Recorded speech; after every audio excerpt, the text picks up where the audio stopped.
Welcome to True Crime Nurse channel. This is your nurse, Nyla D. Thank you to all my subscribers and viewers. I appreciate your support. Please like, subscribe, and share this video. Also, if you can click the bell to be notified of new videos, I greatly appreciate it. This video is covered under the Fair Use Act and can be found in the description box below. In 2016, a tragedy occurred in Kansas City, Missouri.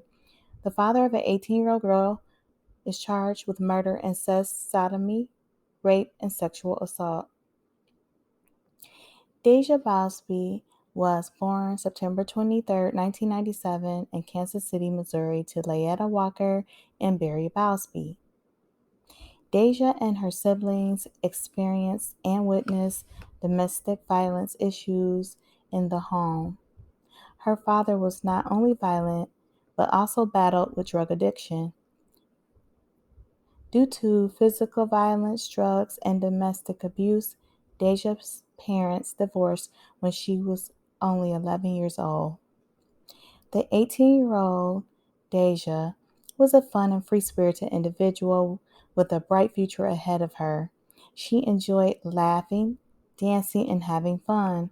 In school, Daizsa was often a source of support for her classmates. It is clear that Daizsa had a bright future ahead of her.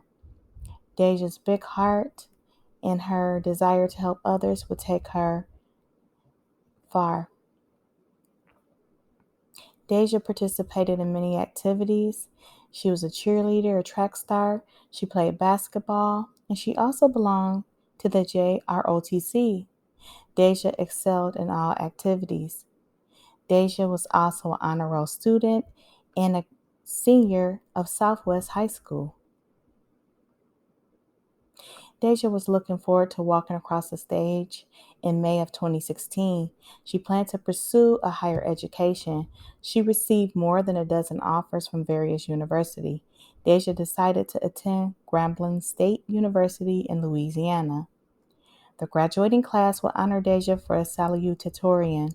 As a result of Daizsa's drive, persistence, and her bright future she had a variety of opportunities. Daizsa was also a YouTuber. She enjoyed making fun, free-spirited YouTube videos.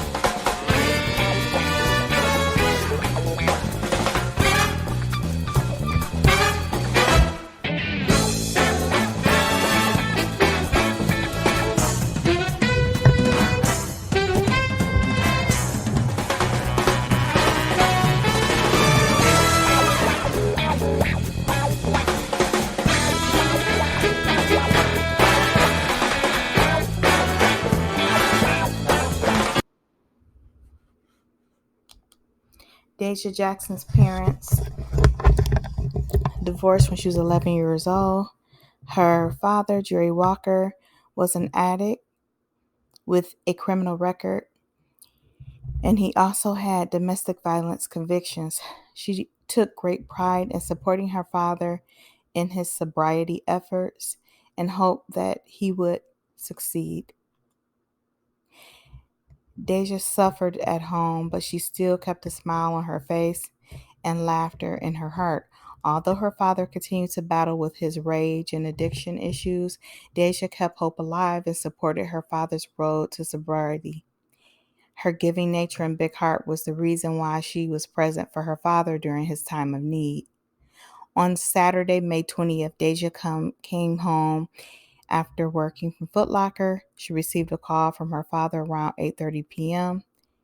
According to the documents, Jerry arrived at Daizsa's home a few minutes after his call. It is believed that Jerry Bausby reached out and used his issue with sobriety to lure Daizsa out of her home. Daizsa leaves her home Saturday evening, and her family will never see her again. An hour later, around 9:30 p.m. on Saturday night, there is a surveillance video that spots Bausby renting a room at the 4 Acres Motel. The 4 Acres Motel was known to be a local dump where drug addicts would go, and they would rent rooms at this particular hotel. It was reported that a man matching Jerry's description was seen walking away from the motel around 3:30 a.m. on March 21st. In the aftermath of Jerry's check-in, the community will be shocked by his horrendous actions. On Sunday, March 21st, her mother, Daizsa Walker Bausby, filed a missing persons report. Later that afternoon, around 12 noon, the housekeeper reported that she found an African American girl's body while cleaning. Upon examination by the medical examiner, they discovered that the body had multiple scrapes to the forehead, neck, lips, and nose, and the body was improperly dressed. It appeared as though someone else had put clothes on the body.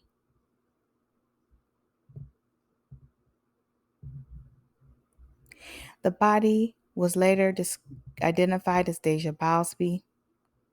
Daisha's grandmother goes on to tell news reporters that her son's behavior was not surprising because he was on drugs. On March 25th, Daisha's mother, Daizsa Walker Bausby, filed and was granted a personal protection order against Jerry Bausby. In addition, she filed for full custody of the children as well. Tuesday night on May 13, 2016, 70 students from Southwest Early College campus attended the school's final graduation ceremony at Unity Temple. As they took their seats, one seat remained empty in the front row. Towards the end of the year, we lost one of our special students, Principal Earl Williams said in the welcome address. William told the students much of the night would be dedicated to her, but he could hardly finish his sentence before children in the crowd stood up and yelled, "Daizsa," and the upper and lower balconies burst into cheers and applause. Bausby was at the top of her class at SWECC. She was set to graduate with enough credits for an associate's degree from Penn Valley Metropolitan Community College, where she had been participating in an early college program. She was remarkable, so special, inhuman, says Bausby's best friend. She just does things that a normal person in her situation wouldn't do. Friends remember her as the life of the party, always up. She loves Snapchatting selfies. I remember my memory card got full of her selfies, Hamad laughs. As Bausby's open casket funeral, Hamad says her friend was barely recognizable. The service was packed, even the aisles full. Many had to stand in the back. The procession was held on April 1st, April Fool's Day. And that was a good day because Bausby loved to joke around and laugh. Jerry Bausby has an extensive criminal record dating back to 1994, as well as several DWIs, misdemeanors. He also has a history of drug abuse and possession with intent to distribute. In the past, the court has dismissed several protection orders issued against him over the years. In 2005, he pleaded guilty to 2 counts of domestic assault in the second degree related to physically abusing a family member. His charge included hitting, kicking, and throwing a television at the victim. He also pleaded guilty to violating a protection order that the victim had issued against him. In 2006, Jerry received long-term substance abuse treatment at Ozark Correctional Center. While receiving treatment, Jerry wrote a letter to Judge Daugherty requesting forgiveness for his offense. Jerry's letter states, "I miss my kids dearly and can't wait to get free to be able to find out what's going on with them. I never wanted my kids to be shocked like this in their lives and around strangers," he wrote. He goes on to write, explaining how he endured serious abuse as a child. Jerry states that this is not something that I had planned for my children to go through, he wrote. Jerry was later released. However, Jerry made no changes. He continued using drugs and also had issues with violence. Jerry was identified as a suspect early in the case. Investigators say he had rented a room The surveillance video shows a person that matches description entering and leaving the room. On March 25th, 2016, Jerry was arrested and interrogated about his motive of picking up his daughter and taking her to 4 Acres Motel. Jerry Bausby admitted that he picked up Daizsa at her family's house. Jerry claims that he rented the room at the motel for Daizsa and some of her friends.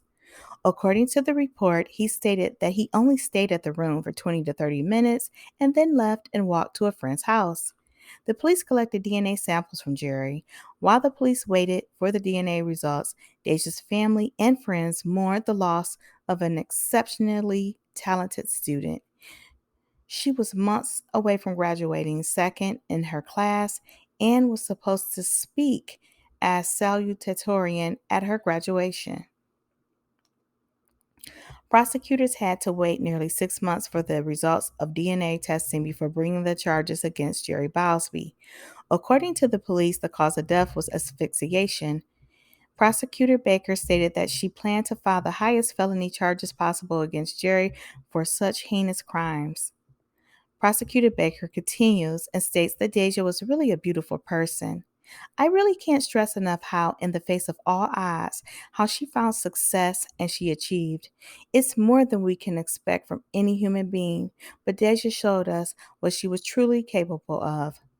Prosecutor Baker stated that incest in this case is an appropriate charge. It accompanies the murder charge and it accompanies some of the other sexual assault charges we leveled against. They are appropriate in this case. We felt it was important to tell the whole story. The prosecutor says the DNA results will complete the account of the horrors that took place in the hotel room, something the victim can no longer describe for herself. Charges weren't filed until 6 months later, after DNA linked Daisha's father, Jerry Bausby, to her death. Many close to Daizsa said they suspected right away that her death came at the hands of her father.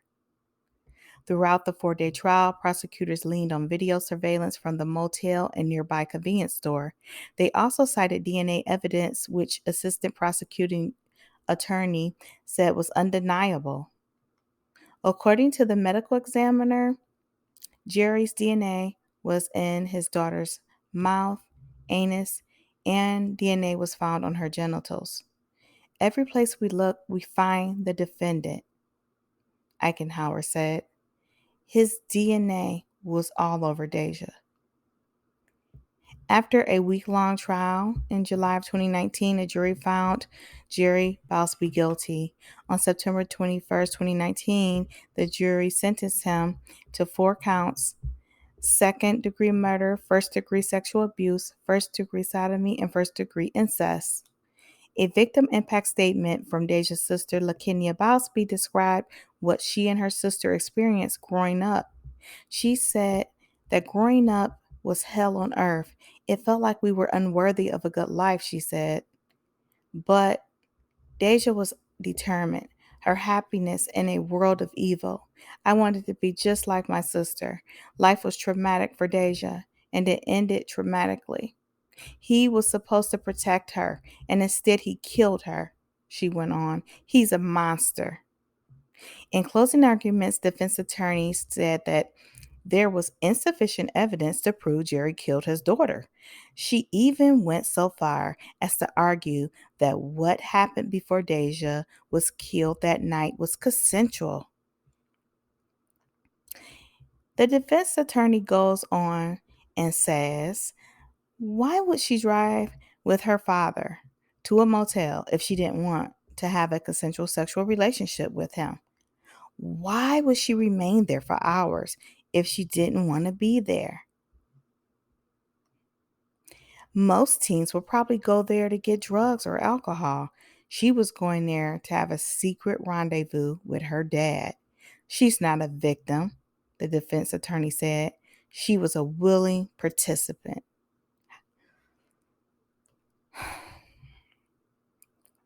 With the final word for the jury on Monday, the prosecutor held up photographs of the injured body of the slain 18-year-old in the motel room bed. Her voice and hands shook. Her face turned red. But that assertion, outrage, led the prosecutor, who showed jurors photos of Daissa's battered body during her closing speech on Monday, and she said, "This is not consent." Baker reminded jurors of the scientific evidence that Daissa had been brutally sodomized. She also told them how the murdered teenager had endured the horror of her father on top of her as he strangled her. The prosecutor even took out her phone, put it on a timer, and made the court sit in silence for 30 seconds. Explaining her behavior, she said, "That is how long she fought. It's a long time to go without a breath." Jerry blamed racism and what he viewed as slavery in modern America as forming him into what he was. The prosecutor told KCUR on Friday that she was disturbed by the cruelty of Bausby's actions. "This is one of the most horrific, vile way to die that I have ever seen in my 20 years of service in this court," she told the outlet. "He took her life for his own sick, demented sexual pleasure. I see no silver linings in this. No comfort for the pain of those who mourn. What a waste of life." And these are my words. Her dad was a straight sociopath. He showed no remorse. How disgusting. Jerry Bausby appeared to remain unfazed throughout the July trial. Daissa's maternal aunt, Gail Martin, told the court Friday that it haunted her. She stated that he refused to take responsibility, that Jerry did not show any remorse. In his 45-minute statement at his sentencing, Bausby only mentioned his daughter's name one time. In Jerry's final statement, he says, "Yes, Daissa was a star,"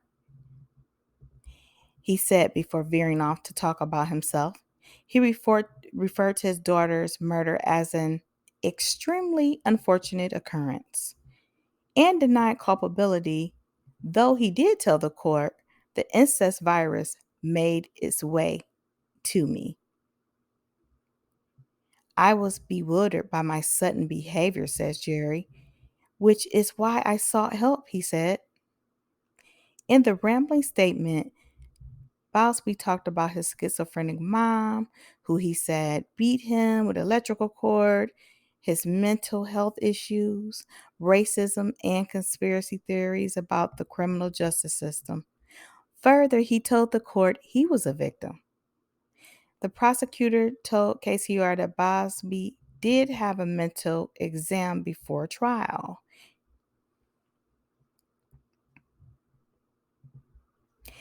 The county judge sentenced Jerry Bausby later that week to 2 consecutive terms of life in prison for second-degree murder and first-degree sodomy. He was concurrently sentenced to 11 years for incest and sexual abuse.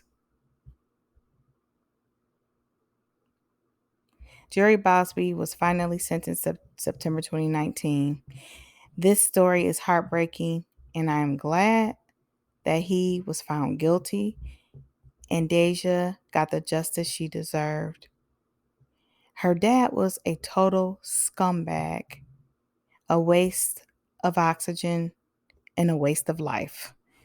Rest in peace, Daissa. If you or anyone that you know are suffering due to sexual abuse, incest, or sexual violence, please call this National Support Crisis Hotline. This number is 1-800-656-4673. Once again, 800-656-4673. If you are suffering from domestic violence, please reach out and call 1-800-799-7233. Thank you for watching. Please like, share, and subscribe. Please leave your comments below. Until next time, bye for now.